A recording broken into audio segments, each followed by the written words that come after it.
मिली ना कबो कुंवर वाला मजा, ऐसन मराद नहीं मिली पाई, ऐसन मराद नहीं मिली पाई।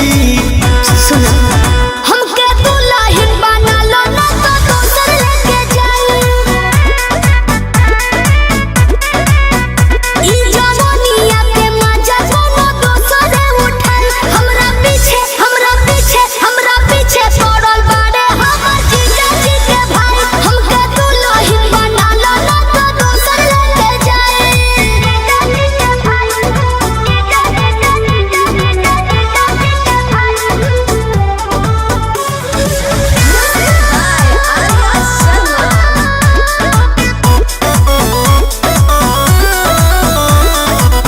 रहे न पाई रिजर्व ई प्यार हो, लइका जे होई बड़ी परिवार हो।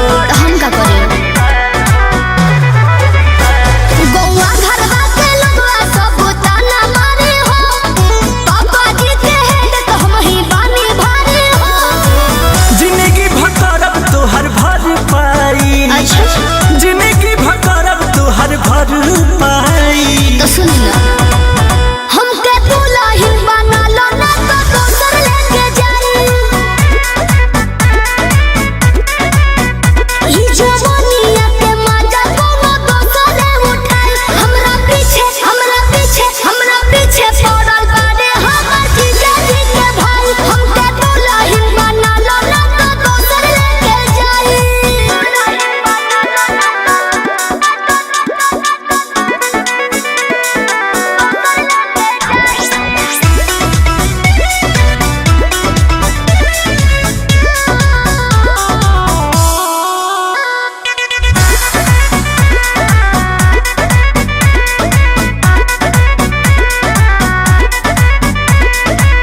बारू ना लइका बनाई का जमाना, माई से कही के तू करी दाना माना। कैसे कर दी सुनो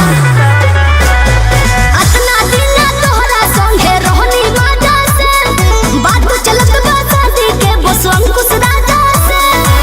देखी हाथ मान जइहे बाबू माई, देखी हाथ मान जइहे बाबू माई।